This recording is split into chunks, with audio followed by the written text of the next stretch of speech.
Hello, friends, family members, people across the world. Thanks for tuning in. We have a great episode this week. Before, as always, please rate, review, follow, subscribe. If you're not already doing that, it really helps grow the podcast. And that's what we want to do. We want to grow it, make it bigger, and get better guests for you guys. So I really appreciate it. And as always, go follow me on Instagram and Twitter, ROY_BNTZ on Twitter and ROY_BTZ on Instagram. All the latest updates, releases, I release there. Also, I started releasing a few months ago. It's still audio, but it's all on YouTube. So if you want, go check out the Genuinely Interested podcast on YouTube. Now, for this week's episode, we have Ognjen Topic, who is an absolute savage. I'll just read off a small percentage of his accolades and accomplishments. 3 times world champion. He's an international WKA champion. He was ranked number 1 in the US. So he's got a lot of different records. Absolutely amazing fighter. Go Google him and you will see a lot of his fights on YouTube.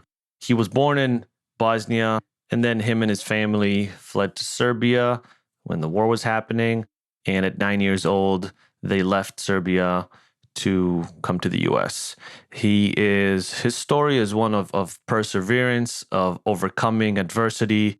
He really is the embodiment of coming to a new country, making something out of yourself, becoming one of the best at it. So his story is absolutely amazing. He's a great guy.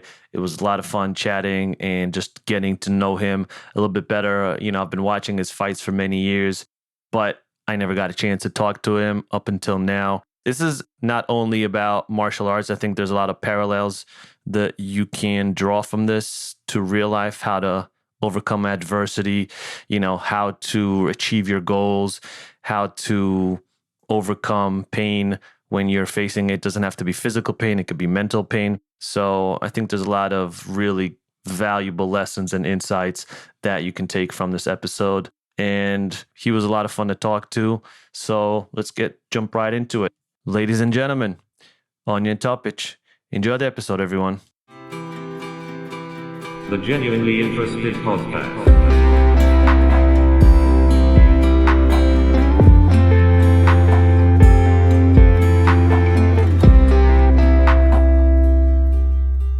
Ognjen Topic, how you doing, sir? Hey, how's it going, man? Thanks for having me on. I'm doing well. It's a pleasure. I've been watching your fights for a long time, man. So it's a pleasure to talk to you. How are you enjoying Thailand right now? I'm enjoying it, but not as much as I would usually enjoy because of the lockdowns that we've had. We had a big wave here for the past 2.5, I think, going on 3 months now. And Really? We just opened up the gyms a couple of weeks ago, but now they're saying that next week they're probably gonna shut down again for the next 14 days. Really? So it's been really testing. Yeah.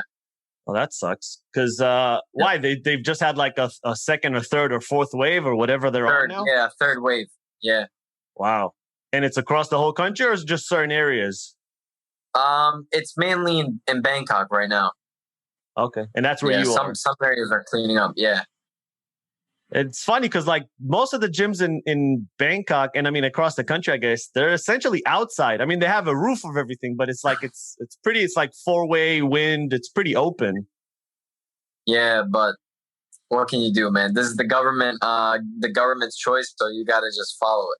Yeah. Would you see? Are like, what's the plan? Would you stay there for now, or are you thinking of coming back maybe to the US? Yeah, I'm gonna stay because it's not worth me going through all the trouble to get all the paperwork to come back into the country. So I'll be here until next year, May. Oh wow, okay. Do you have a special visa? Because I remember, like, if you're not a Thai resident, I think you have to like go out every couple of months, come back in. Right? It's like a little tricky. Yeah, I have a 1-year visa right now, so that helps out a lot. Well, that's awesome. Yeah. Cool, man. So yeah, maybe give listeners who may not know you a little bit of your background. I know you're originally from Serbia, right? Yeah, I was born in Bosnia, but when the war started in 1992, we had to flee to Serbia. And then from there, we ended up moving to America. And that was through immigration lottery. My father was playing the immigration lottery, and we were fortunate enough to win it, and that's how we came to America. Oh wow! So you really saw the war? Like, was that something that you really experienced, or you didn't? We left on the last possible day that we can go, and that was thanks to my father's intuition. He was actually in America working with his brother, and he was working construction, and the tensions were building up in the Balkans, which is that area where former Yugoslavia was, and so he's reading the newspaper once here in America, and he sees a map of all the countries broken up, and right then and there he dropped everything. He purchased a ticket back to Bosnia, came back to Bosnia, and we stayed there a little bit, and then again tensions were rising, and there was an incident there where the patriarch got shot. It was a religious war basically. Okay. And there's three main religions in the former Yugoslavia, and that's Christian Orthodox, Catholic, Christian, and then Muslim. And we didn't get along. We didn't see eye to eye. And then there was a Christian Orthodox wedding. The patriarch gets shot, and that was like the beginning of the war. Oh wow! And so right when that happened, my father said, "Okay." It was at like night too. So my father said, "Okay, we have to leave." His brother that was living there as well said, "No, it's okay. We'll leave the next morning. We should be fine." He said, "No, we leave right now." And thankfully we did. We caught one of the last buses out of Bosnia that night, and right after that they started putting up the barricades and sanctions went up, and that was it. So wow. we were pretty fortunate. Yeah. It's like a Hollywood movie. So if he didn't have that intuition and he would have waited next day, maybe you can't go. We would have been stuck in Bosnia, and then who knows what would happen. Oh wow, that's a real life Hollywood movie right there. Yeah. And then where did you go in when you came to the US? In the US, we ended up in New Jersey. And what age were you? 9. And how was that transition for you coming? Was that your first time in the US? Yeah, first time. The first thing that I can remember is everything was just so much bigger. Yeah. The roads, the cars, and then all the sweets were shit. They were nowhere close to the quality of the chocolates that we had in Europe. Yeah. I mean, all the chocolates that we were getting were all imported from Switzerland, and they're like number one in that stuff. Mm-hmm. So I remember that. And then of course there's so many differences in culture as well. Mm-hmm. So there was a lot of shock in that respect as well. Were you able, because the US is such an immigrant nation, like there's a community of every nation within the US, especially if you're like New York or New Jersey. Like, did you guys find a community? Yeah, there was a small Serbian community where we were living. So yeah, it wasn't bad. But the biggest Serbian community is in Chicago right now. Oh, really? How come Chicago? Yeah, I'm not sure. I haven't really looked at. I know there's a reason for that, but I'm not sure why. Interesting. Have you ever been? Yeah, to Chicago. Yeah. Yeah. All right. I've been there for some seminars. Okay, sweet. Have you ever gone back to Serbia since, or not? Yeah, I've been back, but not as much as I want to, and I want to go back badly because I miss my culture, I miss my people, I miss speaking the language, and even though I left early, I just understand the people fully. When I'm in America, it's difficult to like get things across and then fully understand some things, and it just doesn't feel like home for me. Really? That's no, it doesn't. That's interesting. I'm also an immigrant here. I came from Israel, and I know a lot of people from, doesn't matter where, from India, from other countries that came to the US, and it always feels like you kind of have one foot here, right? Like Like I Exactly. personally, I love the country. I love the US. Right. I think it's an amazing country, amazing opportunity. I've met great people, but there is that you grew up on a certain culture, on certain foods, on certain even humor, right? Like there's a certain humor with the culture that it doesn't translate well when you try to do that here in the US. Yeah, absolutely. You said it perfectly. So how do you see, like, do you see your life like in a perfect scenario? Do you see like 6 months of the year like living here, 6 months of the year living here type of scenario? Yeah, something like that. Right now, I really have to dedicate all of my time living here in Thailand because I'm 35 years old and I'm just not sure. Right now, I still feel great. I'm healthy. I don't have too many issues with my body, but you just never know when something's gonna go wrong. So now I have to just extract as much as much as I can from my body and try to achieve these goals that I want to achieve here in Thailand. Yeah, Thailand's the epicenter, man. It's amazing. I miss it. I've been there a few times. I went to train Muay Thai there. It's unbelievable. But there's I don't know. There's guys that start fading at 35, and then there's people who are like anomalies and they're still like good in their like early 40s. Yeah. How old? What's it? Sanchai, right? How old's Sanchai now? Yeah. I think he's either 40 or 41, and he still looks great. Yeah. He's murdering all these, I don't know, all these people. I mean, I guess I don't know.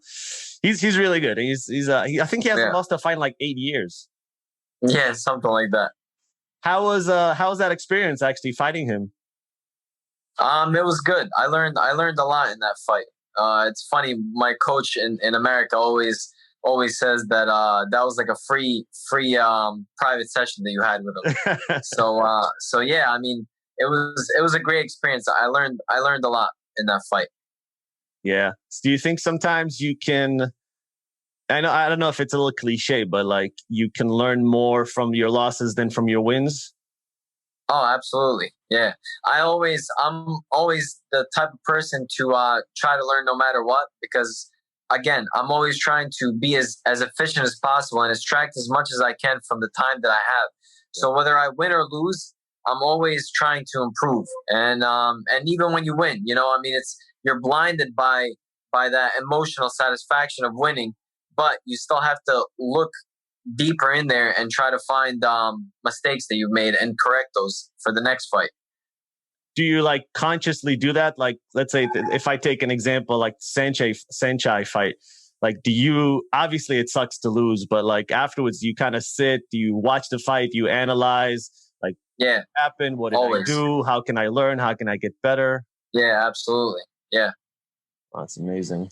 Is that common? Do you think that's something most fighters do? I think so. I mean, I think the way I think everybody thinks, but that's not factual, Yeah. So I would say it is common, but I really don't know. Yeah. Why do you think, I guess in the US, Thailand, obviously Muay Thai is like soccer in England. It's like, it's massive, right? Yeah. Yeah. In the US, it hasn't like caught on. Obviously MMA is very popular, but it seems like Muay Thai as a sport, like there's no real organization that promotes. I mean, there's a few small ones, but there's no big league Muay Thai organization. Yeah. Why do you think that is? I think it's just that the correct organization hasn't come along where they can bring it to like a huge audience. I think Lion Fight came closest to that when they were on AXS TV. Yeah. But AXS TV, not everybody had in America. It wasn't like a regular cable channel. Yeah. So I think that was probably something to do with it. And other than that, I really don't know, man. It doesn't make sense because it has a lot more action than MMA does once it goes down to the ground for the general public. Anyway, the general public isn't going to necessarily understand the ground fighting aspect, but they'll always understand when people are throwing punches or kicks or elbows at each other. Yeah. I mean, it's action packed, man. And if you go to gyms, I mean, I don't have any stats. This is just me hypothesizing, but if you go to gyms, usually the Muay Thai classes are the fullest. Like all the gyms, I've been to like many gyms, New York, Connecticut, Jersey. The Muay Thai class is always full. You know, it's a popular see, sport. that's interesting. Right. But that doesn't translate into viewership for some reason. But I think that's what it is right there. It's the fact that like somebody like UFC, right, then put on a Muay Thai fight, just strictly Muay Thai fight, and you know, people just not enough people have seen what the sport is about. But I think that's the biggest thing. I don't know why Dana White hasn't done that. Just get some guys that are pretty good, throw on a fight that's just stand up, and let's see what happens. You know. Yeah, it's tough. I also thought that. I think what he should do. I don't think he can do that because that will kind of tarnish the brand of the UFC. It's all about like mixed martial arts. Let the best, martial artists win, regardless if he's a wrestler, sambo, whatever it is that he does. Muay Thai. That's true. Yeah, but he should, and I think he's because they bought a few organizations, but I don't know if they've bought a Muay Thai organization and then really invested in it, try to blow it up. Because I don't think they can, like I said, I don't think they can do the one championship model, right? Where they have like a mix of different things. It wouldn't fit the brand as well. Yeah, you're right, because the whole brand behind UFC is the styles against each other. Yeah. By the way, are you going to watch? Of course. Are you going to watch the fight this weekend? Probably not. I don't really follow UFC that much, but I will tell you the truth. When somebody that has like a big name and then there's a lot of drama behind it, I do like to at least try to catch the highlights. So I'll catch the highlights, but I'm not going to be like, trying to purchase it or search the internet for the fight or find the free version. Yeah. So what? So I guess you said 9 years old, you moved to Jersey. At what point did you find yourself, being attracted, or what I guess led you to being attracted to Muay Thai? It was I was in like 7th grade, and out of nowhere, I just started liking boxing, and I wanted to be a boxer, and I was watching a lot of ESPN Friday night boxing fights. Yeah. Where Teddy Ellis was the commentator back then, and I fell in love with it. I loved the movement, the way they were moving, how slick the fighters were, and I asked my parents if I can join a gym to box, and they said absolutely not. We didn't bring you to America for you to be a punching bag, and it made sense, and to them, they viewed fighting as the lowest form of income. Yeah. To them, they're saying like, you tried working at one place, that didn't work. You tried working another, you failed there. A third one, you failed. Now you have literally no other choice but to put gloves on and fight for your money. Absolutely not. You're going to college. You're gonna make something of yourself, and that's it. So I said, okay, if you don't let me do boxing, then let me do taekwondo or karate or something, because there's no like headshots. Yeah. And they said, okay, fine, we'll let you do that. So then I started doing that, and I got my black belt. That was, I trained there for 4 years, and then after that 4th year, I got my black belt. But throughout that whole time, I knew that wasn't what I wanted to do. What I wanted to do was what the boxing or like kickboxing or something like that. Yeah. The K1 style. And then one day I'm watching TV, and I think it was ESPN again, and I was 18 at the time. So I started Taekwondo at 14. At 18 is when I got the black belt, and I'm watching TV, and I see these fights, and it's a Muay Thai fight, and I'm like, what is this? And I see this. I'm almost positive it was a Thai guy that was fighting, because his calves were like huge. He was like stocky. He was so well balanced, and that's what attracted me about the sport. It wasn't like the K1 that I was watching, where the guys are like all over the place and bouncing. It was a completely different style that I've never seen before. The guys were so calm and sturdy, and I was like, man, this is what I want to do. And then I went online and searched for a school nearby, and boom, I find the Muay Thai school, which is like 10 minutes away from where I live. Snap. So I drive down there and I asked the people if the Muay Thai school is still here. They're like, no, they actually just moved a month ago, but they still had a banner. Okay. Or no, I'm sorry. I was driving my car. It wasn't even that I found it online. I was driving my car around that 10-minute area spot, and I saw the banner, and that's how I went inside the building. And they told me they just moved. So and off the banner, I got their name. I went online, I put it in there, and then I found where they were. So they were like about 35 minutes away. And I went there, and I'm 18 at the time, like I was said, and that was it. I told the coaches, I'm here, I want to fight. And you know, they laughed at me, because think about how many times they hear that. Somebody coming in and saying that they wanted to fight. But that was it for me. I knew that I wanted to be a fighter, and that was that. And then going on from there, this is where the drama started happening, and the difficult times for me. So I tell my parents, okay, I'm joining like a kickboxing school, and my father flips out at me, and he's saying, no, you're not doing that.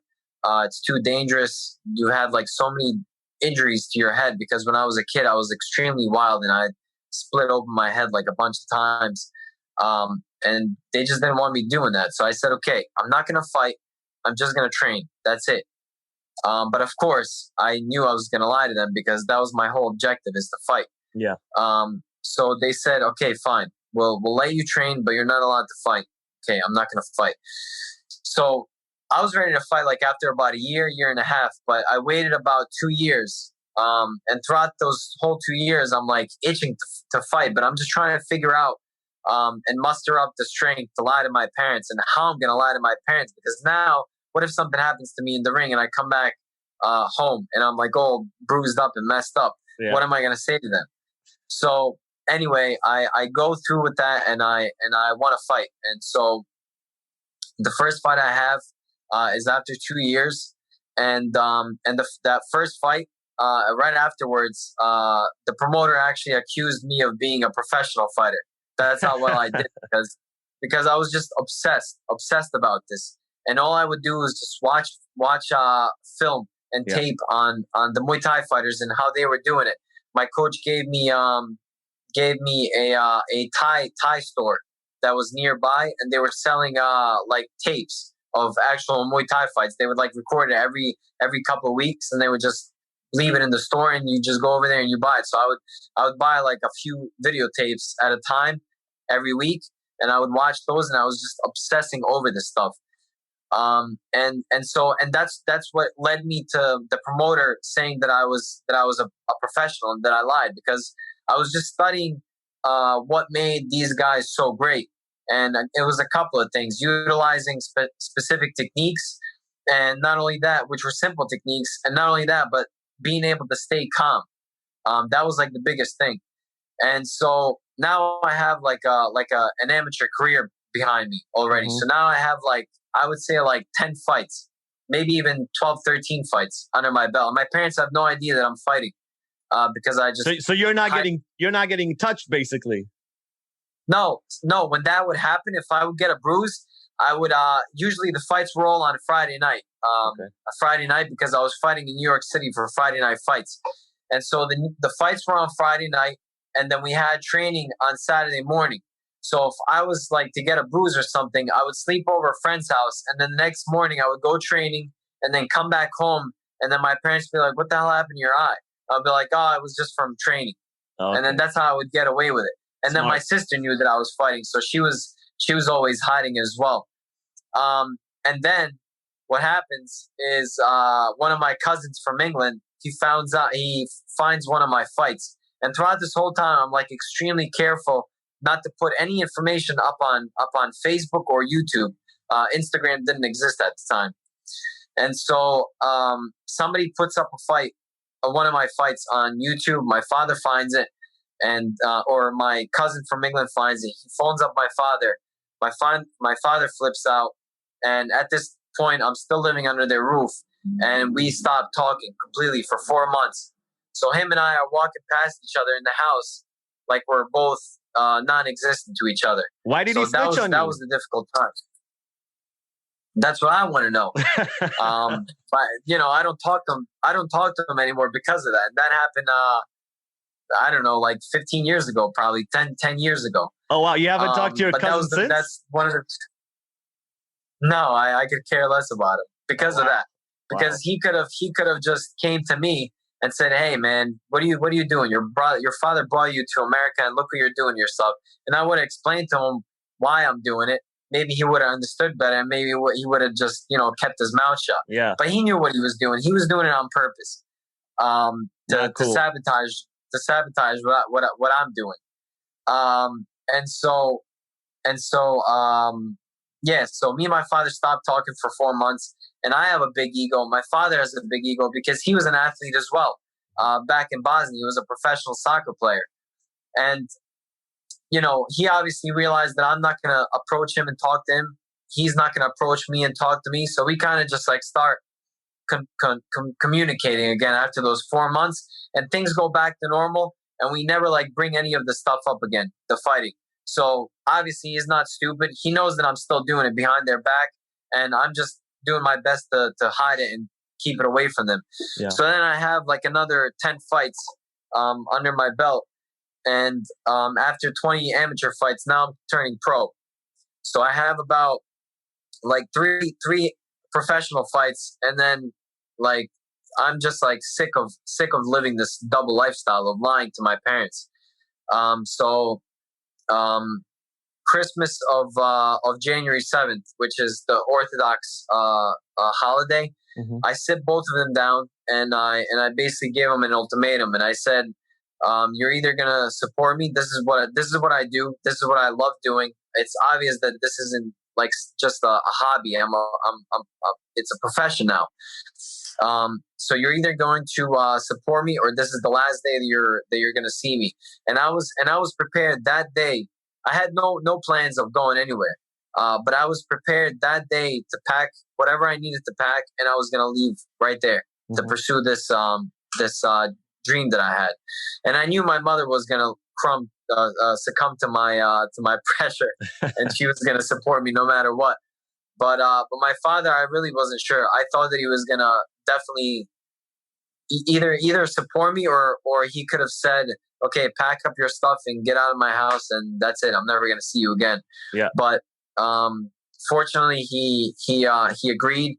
He was gonna support me, and that was it. That was the start of my professional career.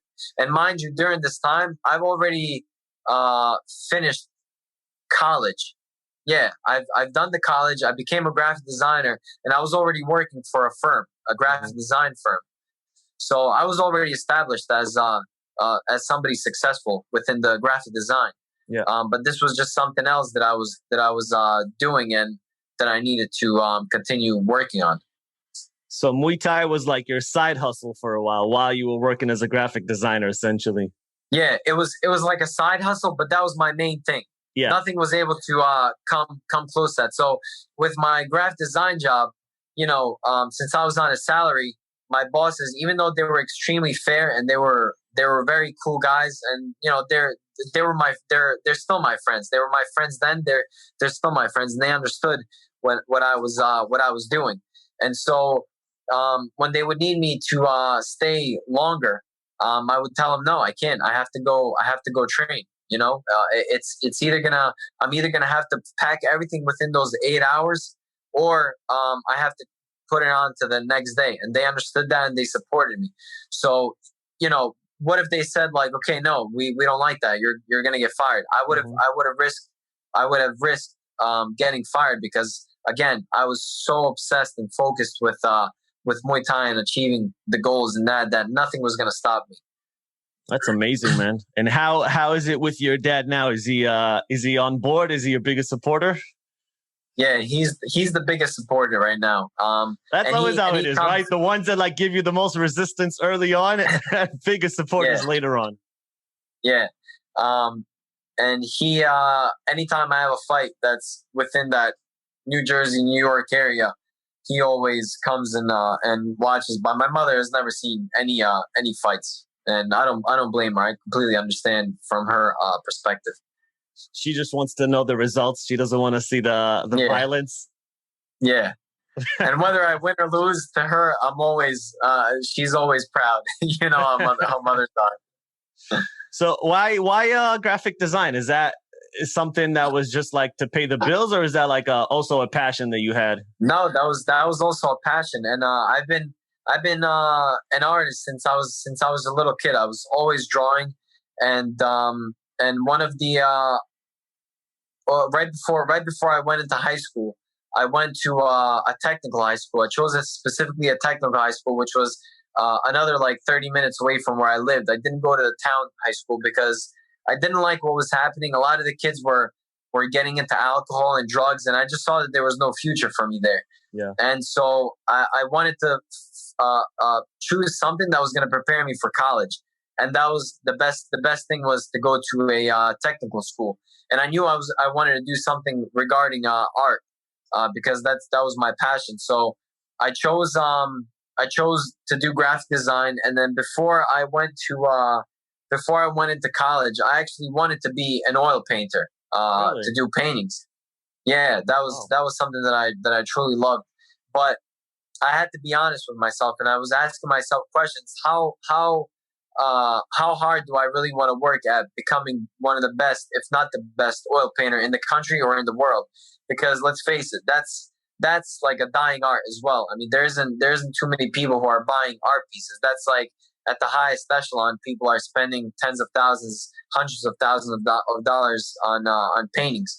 So there isn't a lot of money in there. So you have to work extremely hard in order to get to a high level.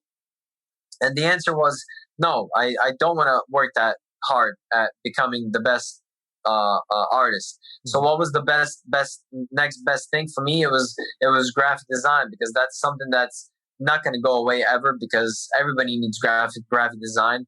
I mean, you just walk outside and see how many commercials you see that are placard, you know? And so that's what I chose. And I went to college, and I finished college with a BFA. And then I had that graphic design job right before I left college. I already started working there. And then I worked there for the next, I believe, 3 or 4 years until end of 2013. And then I went to Thailand for the third time. And then the moment I came to Thailand, I was staying there for a month at that time, because that's all I can do. That's all I can take off from the graphic design job. They would just allow me a month, which was a huge amount of time to begin with. I mean, usually you get 2 weeks. So again, they were extremely supportive of me. And so as the moment I stepped foot that night, I said to myself, man, I'm gonna miss Thailand. And that was the first night I was there. Yeah. So throughout that whole month, I'm contemplating on what am I gonna do? I mean, I have to quit my job and I have to pursue this, because a lot of people believe in me, and they know that I can do it, and I can do it. I know I can do it. I have talent, and I'm hardworking. You put those two things together, all you're going to get is success out of that equation. Yeah. So I end up going back, and I speak to my bosses at the time, and I tell them, look, you guys know that I love doing this job. I love working here, but I have to pursue this passion. And they said, yeah, we totally understand. Go do what you got to do. And that was it. After that, I went to Thailand for 7 months, then came back, and then I just kept traveling back and forth, 3 months here, 3 months there. And that was it. Now I'm doing the longest amount of time, which is going to be over a year. And that was supposed to be last year, but last year, because of COVID, I was only able to spend about like 4 or 5 months. So I'm hoping, man, that this is going to ease over soon, so I can continue working on this career and finish up gaining these goals. Yeah, man. COVID has really screwed up the entire world. It's gone upside down completely on all of us. I was while you were talking. No, go ahead. Yeah, I was just gonna say it's the worst for athletes, because for athletes, your mind is still accelerating upwards, but your body is decelerating downwards. It's like this. Yeah. Whereas in a business job, both are going up. I mean, you don't need to use your body. Yep. You need just your mind. So you're okay. Well, you also, as an athlete, you have a finite space, a window of opportunity, right? Where you can maximize your skills. So if you're, and martial arts is actually one that you have, I think, more time, right? Because a lot of the best martial artists are in their 30s, not in their 20s, where like basketball or soccer, if you're 30, like your career is pretty much done for. So it's a little bit different. Right. And same thing with the Thai fighters here in Thailand, and the reason is because they all start at 7 or 8 years old. I started at 18, so I was 10 years behind. Yeah. So, but that means that my body's going to be more fresh than theirs is. Yeah. By 18, they already have like 600 fights. So. Yeah, exactly, and some of them are already champions by 18. Yeah, they can retire at 18. They've had more fights by the time they're 18 than the average Westerner will have in his whole life. Yeah, generally speaking, they come from Isan, the northern regions of Thailand where it's poor. They start their fighting careers there. And then they amass about, generally speaking, about like 200 fights just there as kids. And then when they come down to Bangkok, which is like, the main part for Muay Thai, that's when they start gaining even like a higher level. And for people who may not know, like these kids, this isn't like the US or I don't know, Europe. There's no protective gear. Like they don't have headgear. They don't have shin guards. They're going at it at like 8, 9, 10 years old, right? It's professional from the day you start, and you're getting paid for every fight. Wow. That's insane. Can you maybe explain to people from the West that maybe never been to Thailand, that don't know the culture, don't know Muay Thai, how it works, how ingrained is it into the culture, how the betting part works, how just everything, around it? Yeah, well, Muay Thai is their national sport, and but sadly, it's being taken over by soccer. Really? That's becoming such a huge part of Thai culture now, and the reason being is because the country's getting better and wealthier, and so you don't have a lot of people that are sending their kids off to make money for the family as to become fighters. Of course, there's still an aspect of that, but it's changing now because of that reason. And so the other kids are looking at Muay Thai and they're like, I don't want to do this barbaric sport. I'd rather go play soccer or something else. Yeah. So it makes sense, but it's still ingrained in the culture. And at any point, I mean, you're just walking down alleyways, and especially where the guys are waiting for taxis and stuff like that, they have their TV set up and they're watching Muay Thai fights. And then also when there isn't COVID, there's a fight show every single night in Thailand. And there's multiple fight shows every single night in Thailand, depending on the province. Yeah. So it's a huge part of Thailand. And then as far as the betting goes, the betting changed the sport a lot. Before there was a heavy focus on technique. There wasn't as much clinching either in the sport. Now there's a lot more clinching involved, and the bettors favor a lot stronger fighters as well. So that's where clinching comes. You get a lot of your strength development and endurance through clinching, and so they like that aspect of Muay Thai as well. Wow, that's interesting. Because you'll see them in fights, they're just they when it's when they feel like the guy, I forget exactly how it goes, but essentially when they feel like the guy's already won in the 5th round, they'll just tell him just calm, don't do anything, just kind of chill. It's almost like they in a way kind of dictate how the fight goes to an extent, not verbatim, but to an extent. Right, and that's the bad part. And sometimes if I'm if I'm feeling really good and it's the 5th round and I already won the fight and my corner is telling me just stop fighting, don't fight, because then it gets risky. The guy is coming at you to knock you out at that point because you can't win on points anymore. and I'm in there and I'm feeling really good and I'm feeling confident, and then I start fighting back, because to me it's like, this is a fight. I still want to knock you out, whether I'm winning on points or not. Yeah. And then my corner will get mad at me because they have money down on this fight as well. And so if I make a mistake and I get knocked out, then I'm losing everybody's money. So to them, it's better for you to, okay, you did enough where you're winning the fight. Just stop. Just protect your points and run around the circle and run around in a circle, and that's it. And that's how it is. And you have to play that game whether you want to or not. But it's sad that it is that way. How hard is it to win in Thailand against a Thai guy if you don't knock him out? It's not that hard. Okay. It just depends on the level, and it depends on the style. I've never had issues as far as the. I've had judging issues where people said, that's what I meant. The judging issues. Thais told me that. Yeah, the Thais did tell me that you would have won that if he wasn't Thai. Yes. And so sometimes, yes, that can happen. But for the most part, here in Lumpini Stadium, I've never had that issue. When I won, I knew I won. When I lost, I knew I lost, and that was it. That's good.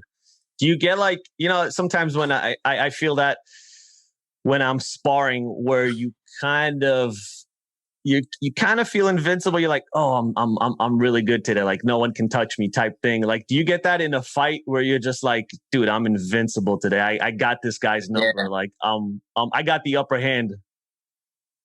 Yeah. I always think that's almost like a flow state. Yeah. I always, I was just going to say that. I always think that that's like when you reach that, in the zone aspect, and you're always in the zone. You have no choice when the pressure is against you in that type of situation where you have a guy that's trying to inflict damage on you, you have to be in the zone. There's no other way. But yeah, there's I've felt that quite a few times in fights, and it is a great feeling. Do you? Because I'm just interested, because we all know the physical, right? Like we all see the physical, but I'm interested in the mental aspect as well. Like, do you blank out almost? Like, is your mind not thinking about anything, or is it thinking about everything and analyzing everything at like a fraction of a millisecond when it's happening? Yeah, I've had fights, or there's moments in the fight where both of those are happening.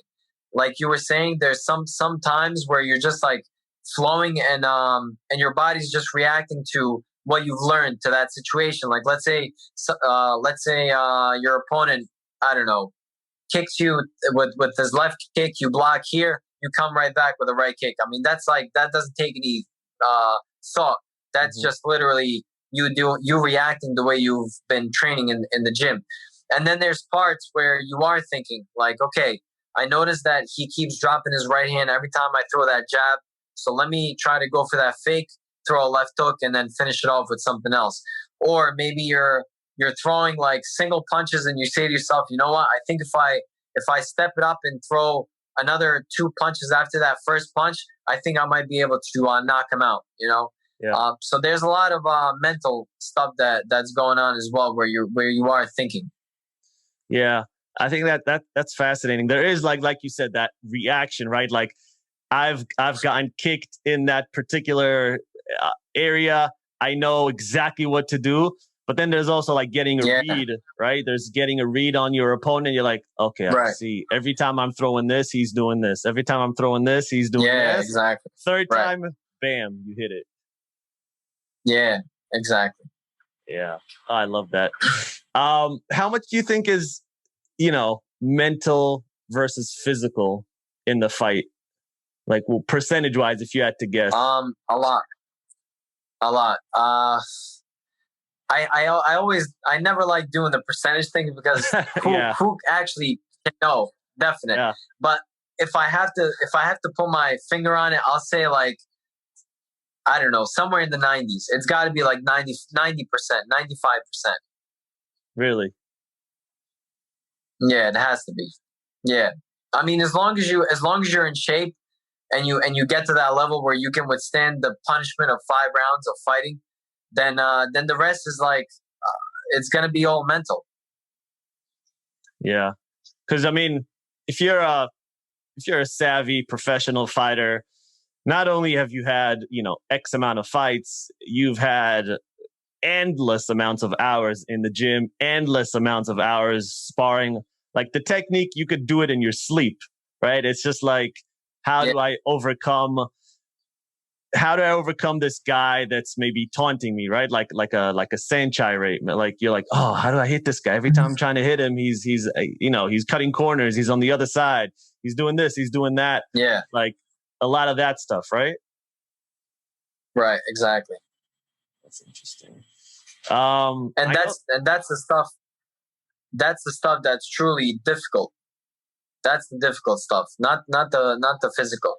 The mental aspect is what's like painful. It's like mentally painful and draining. Yeah. Yeah. I know that in 2019, I saw a video where you were talking about some adversities that you were facing during that time. I think it was like injuries. Could you tell a little bit more about that? Yeah, that was probably the most difficult time I had. In 2019, I suffered my first TKO. I think it was like my 58th or 59th fight. And so within that TKO as well, I ripped open my right shin. So there was like a huge cut on my shin. And so that happened in August. Yeah, that happened in August. I got it obviously stitched up. And then I went back to America, and I was in America from August up until about November, September, something like that. And so throughout this time, of course, when you have a loss, you want to like get back in the ring the next day and prove to yourself that you can actually win and redeem yourself, so to say. Mm-hmm. And so I've been waiting like all those months to get back to Thailand so I can fight again, so I can prove to myself that I can redeem myself. And so I go back to Thailand, or actually, no, I'm sorry. Right before I went to Thailand, it was like September, and I'm sparring, and I end up breaking this bone here. And it wasn't a big break; it was just a small fracture, but still, it was so painful. I definitely could not punch with the right hand anymore. And for people, that now can't see it, it's the right knuckle, right? Yeah, the right like blade. It's called a boxer's fracture. A lot of boxers break this bone for that reason, from those punches. And so now I'm thinking to myself, okay, now I have the shin that I need to like be careful with because that ripped open. I have to mentally be okay because I'm trying to come back from that TKO, and now I have my right hand is like completely messed up. I can't punch with it. Yeah. So I end up coming to Thailand, and they set me up, and this was like November. Yeah, this is like mid-November. I come to or early November. I come to Thailand, and I'm asking for a fight, and they find me a fight in December. And throughout this time, I'm training, but I can't punch with my right hand, and my trainers are asking me, do you still want to fight, because we see you can't punch this hand. I was like, no, I'm good. I can punch. And then when I was during the preparation for that fight, we do boxing three times a week. And when we box, we put on 18-ounce gloves. So they're big, so they weigh your hands down, so you're not trying to, so you're not damaging yourself, because we do go hard when we spar boxing.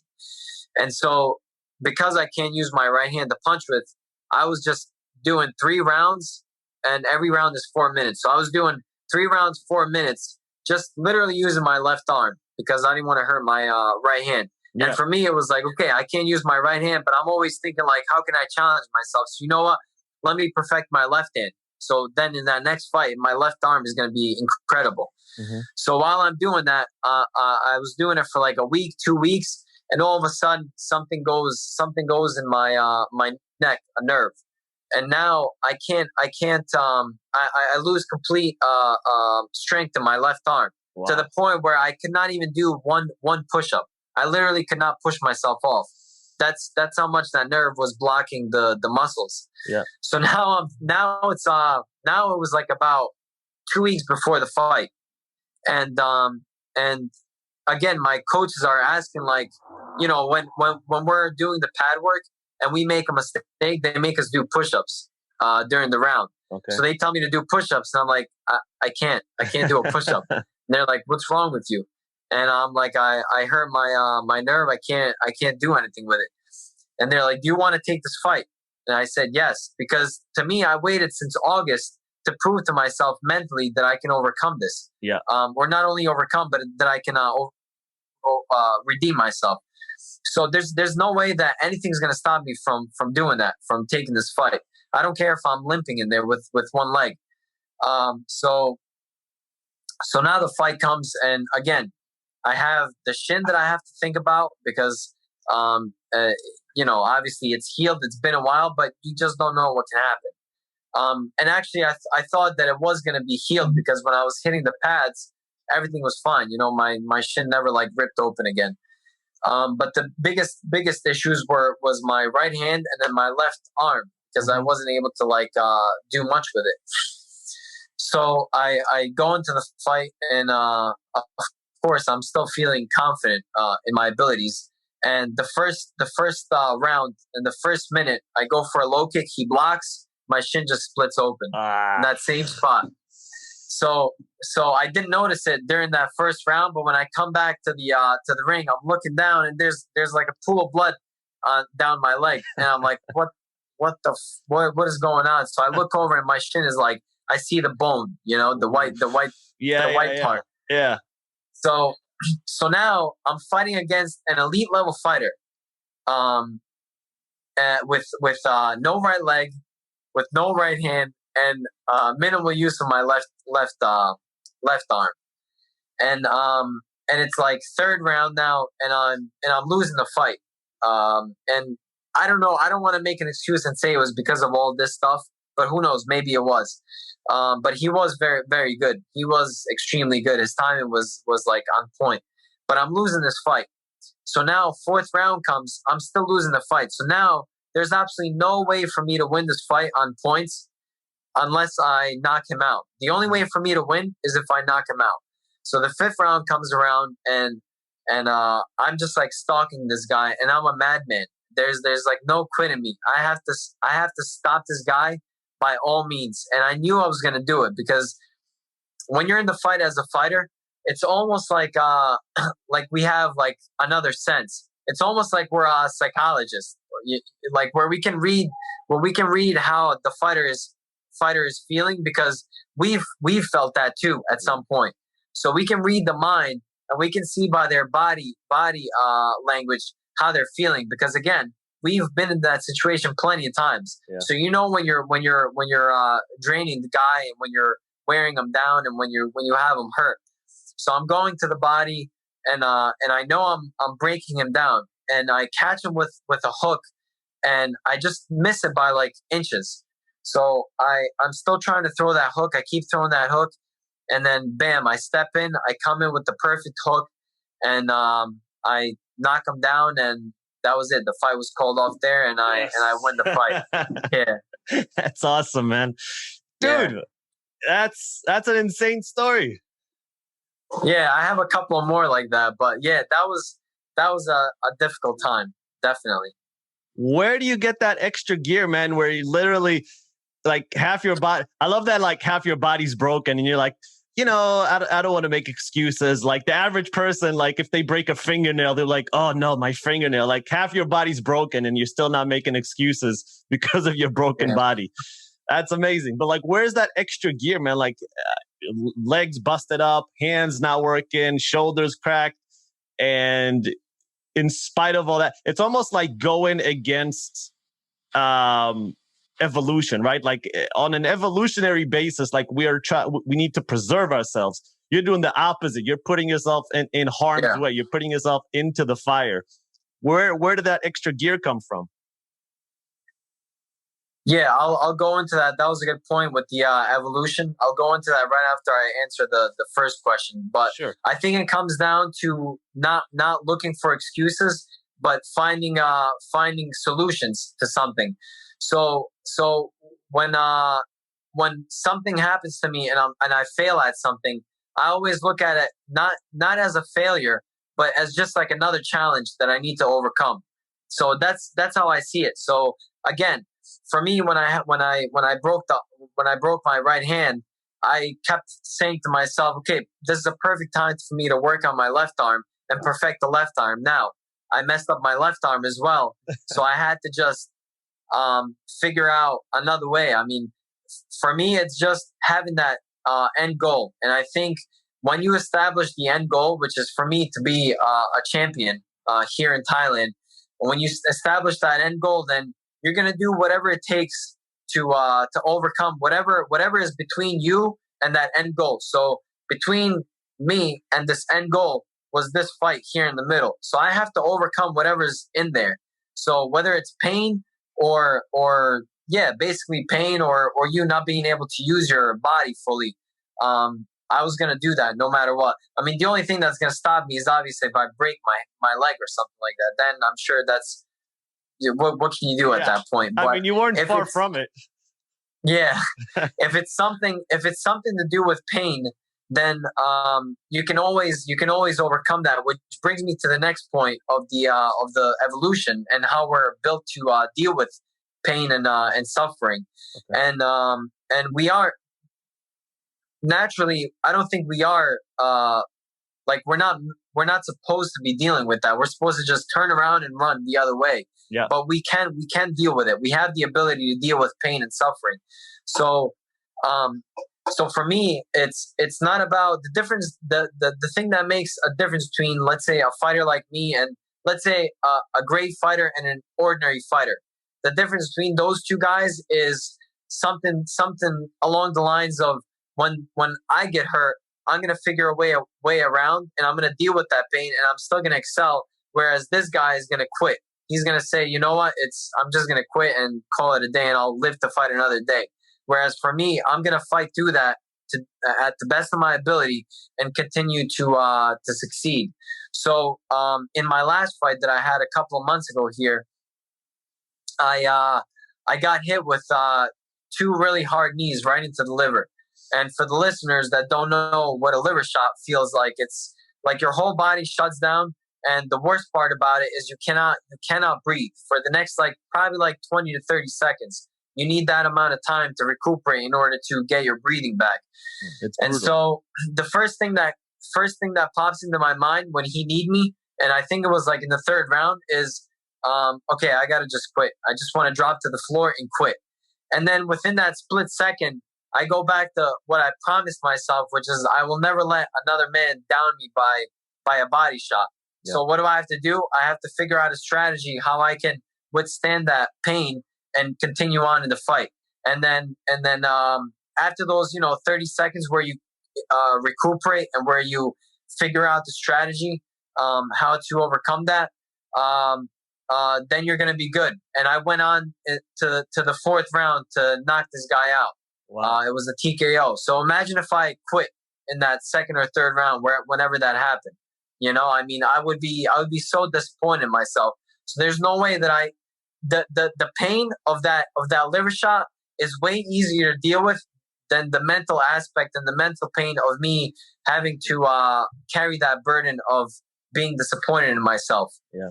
Well, it's amazing that you were cognizant enough, because I mean, look, I've gotten hit with a liver shot a few times. It is horrendous. You literally can't breathe, like you said.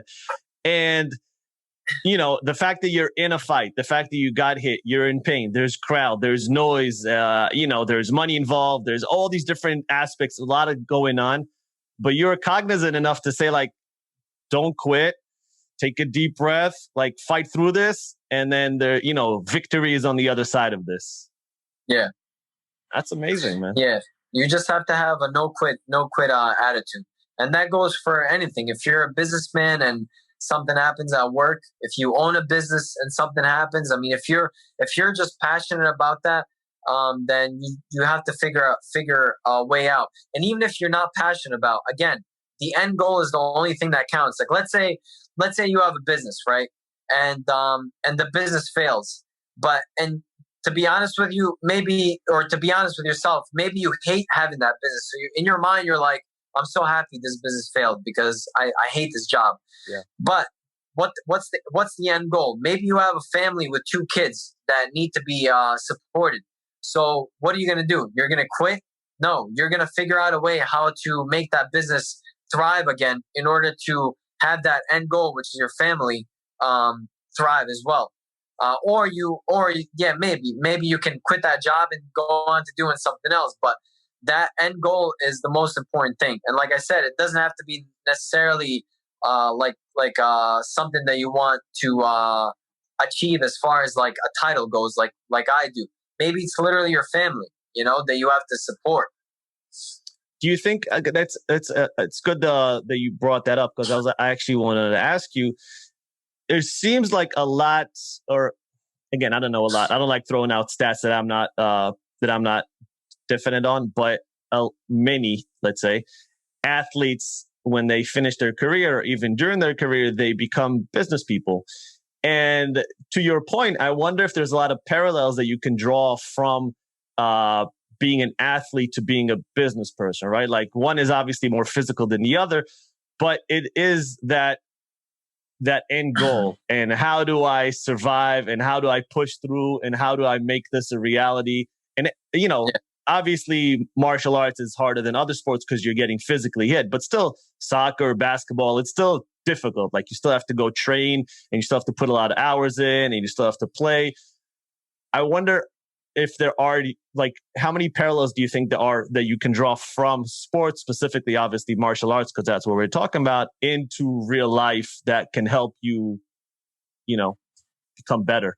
Yeah, everything from the aspect of the mentality behind what I use in Muay Thai can be used for any business. And for me, like, one of the biggest things is always being challenged. I just need to have some kind of a challenge in my life. If not, then I'm literally gonna wither away. I would be miserable if I didn't have that, something that I need to like overcome. And so when I do end up quitting Muay Thai, which is a scary thought, because this is my life. I am this sport. Yeah. And this sport, it rules my world.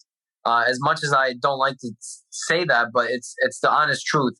But I know that I'm going to be okay, because as long as I shift my mind onto something else, focus something else, and say to myself, okay, what's going to be my next challenge? Then I'm going to be okay. Yeah. I mean, you're one of the most well-known American Muay Thai fighters. You could always, I don't know, I feel like there's, especially now with social media, there's always avenues that you could pursue here. Yeah, absolutely.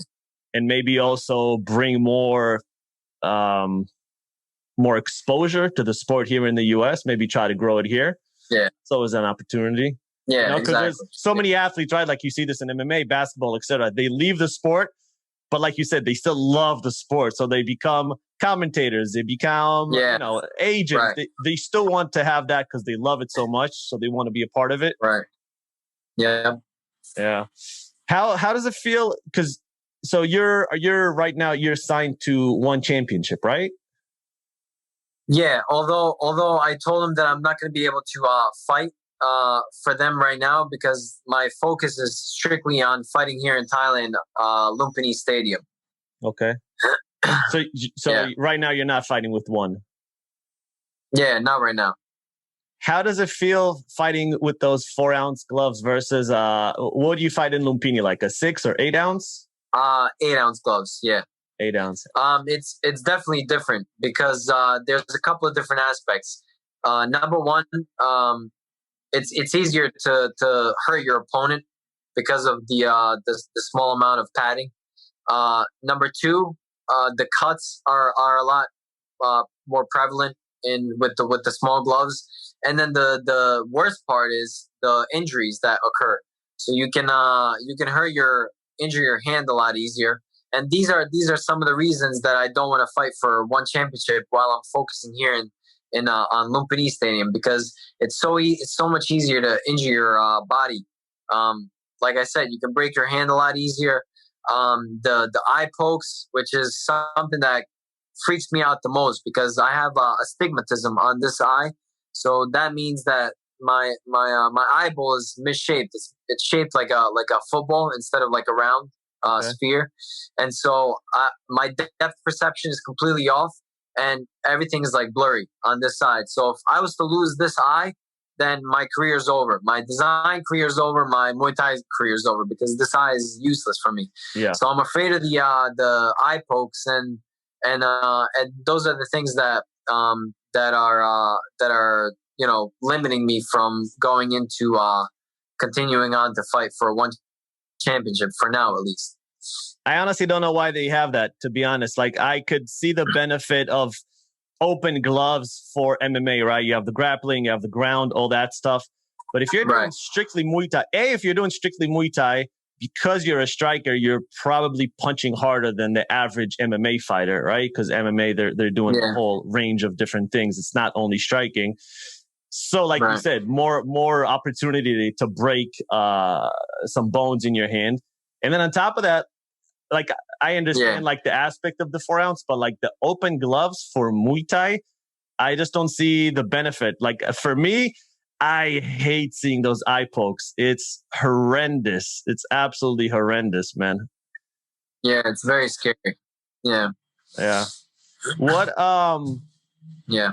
I was thinking about this the other day, because I was watching some fights like from, I don't know, the 90s or something.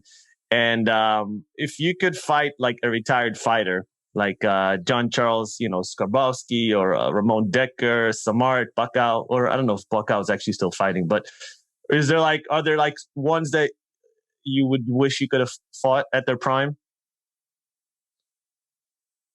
Yeah, I like Karuhat. I like Bunlai, Kansak, who actually lives in New Jersey. Okay. Nam Kabuan. I mean, all those big names from the 90s. Those guys are incredible, technically. Have you met any of them? Yeah, Kansak I know. Nam Kabuan I never met. He actually just passed away. Karuhat I follow, and he follows me back too on Instagram. So that's kind of cool. Bunlai I've never met either, but yeah, those are the guys that I like to watch. That's awesome, man. So what are you thinking now with COVID? I know it's hard to predict, but like, do you think you're going to fight this year? Do you think you're going to have to wait till next year? Or is it just, we'll see how it goes? I think so, yeah.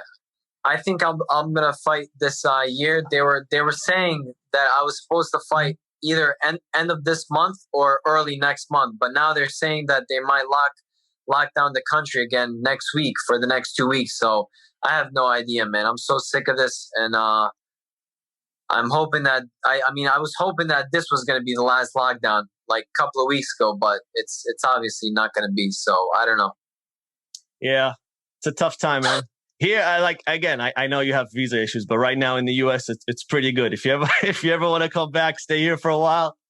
I heard, yeah, might be easier. Yeah, they've lifted for the most part. I mean, obviously it differs between states, but for the most part, it's kind of back to normal. Yeah, cool. Well, I might come to Thailand before you come to the US, so we'll see how it goes. Man, this was a lot of fun. I really appreciate your time. Yeah, bro, I had a good time. We should definitely do it again. Oh, 100%, 100%. After your next fight, man, 100%. Yeah, let's do it. Where can people find you? Where's the best places to get more info about you? Plug it in. They can follow me on social media at Topic Fight, TOPIC Fight. And then they can check out my website, topicfight.com. And if they want to look at my graphic design stuff, then they can follow me on Topic Creative and then topiccreative.com. Awesome. All right, guys, go follow the man. Yep. Ognjen, thank you so much, man. I really appreciate the time today. It was a lot of fun. Thanks a lot for having me on, Roy. All right, take care, brother.